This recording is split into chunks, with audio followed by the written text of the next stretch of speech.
Mwaka 2025 haukuwa mwaka wa kawaida, ulikuwa ni mwaka wa kolabo kubwa, kolabo zilizovunja rekodi na kolabo zilizowashangaza mashabiki. Leo nakuletea top 10 ya kolabo zilizotikisa mwaka 2025.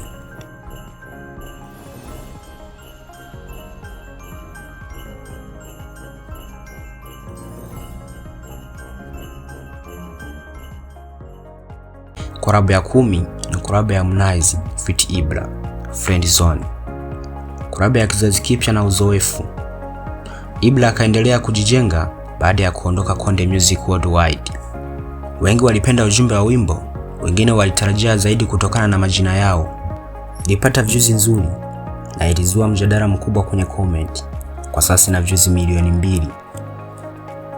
Kolabo ya 9 ni kolabo ya Harmonize feat Abigail Chams, Lala. Ilipendwa sana na mashabiki wa nyimbo za mapenzi. Wengi walisema sauti zao zinaendana vizuri na iliendelea kumpa Abi heshima zaidi. Views zilikuwa steady, ilikaa muda mrefu kwenye charts za love song. Kwa sasa ina zaidi ya views milioni 3. Kolabo ya 8 ni kolabo ya Rayvanny feat Mario feat Harmonize, Pele. Mashabiki walifurahia kuona mastaa watatu wakubwa pamoja. Wengi walisema energy ya wimbo ilikuwa kubwa. Ilivunja rekodi za views kwa muda mfupi, ilitawala YouTube, clubs na mitandao. Kwa sasa ina zaidi ya views milioni 4. Kolabo ya 7 ni kolabo ya Zuchu feat Diamond Platnumz, Inama. Mashabiki wa WCB waliipokea kwa nguvu kubwa. Wengine waliipenda, wengine wakasema tumewazoea.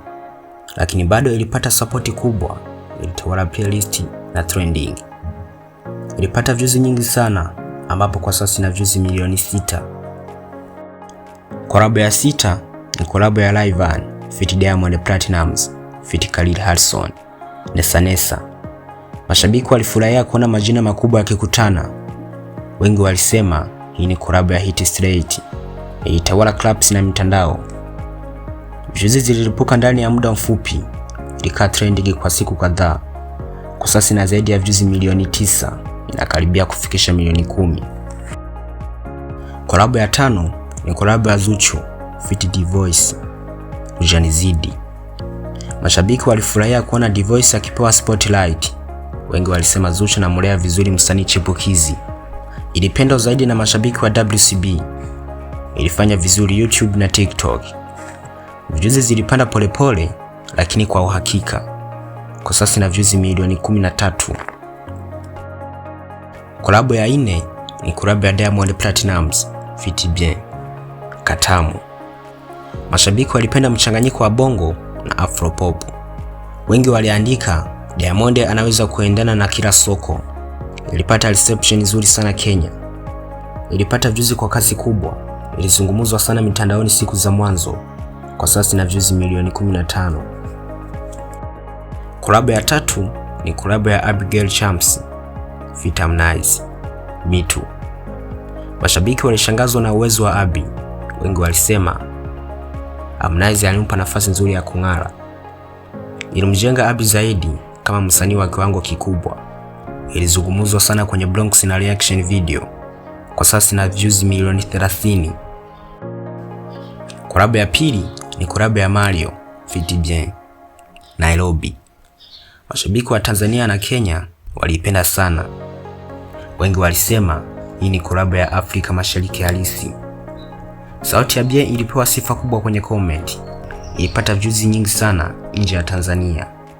Ilitawala sana Tanzania, Kenya na nchi nyingine. Kwa sasa ina views milioni 48. Kolabo iliyoshika nafasi ya kwanza ni kolabo ya Barnaba feat Diamond Platnumz, Salama. Kolabo ya ubora wa sauti na mashairi. Diamond akaongeza uzito wa wimbo. Wengi walisema ni kolabo ya quality kuliko makelele. Comment nyingi zilisifia mashairi ya Barnaba na sauti ya Diamond Platnumz. Views zilikuwa taratibu, ilikaa muda mrefu kwenye playlist za love songs. Kwa sasa ina views milioni 30. Hii ndio top 10 ya kolabo zilizotawala YouTube mwaka 2025. Je, umekubaliana na nafasi ya kwanza? Ni ipi uliipenda zaidi? Tuambie kwenye comment section. Usisahau subscribe, like na share kwa simulizi zaidi za kusisimua kama hii. Bye bye.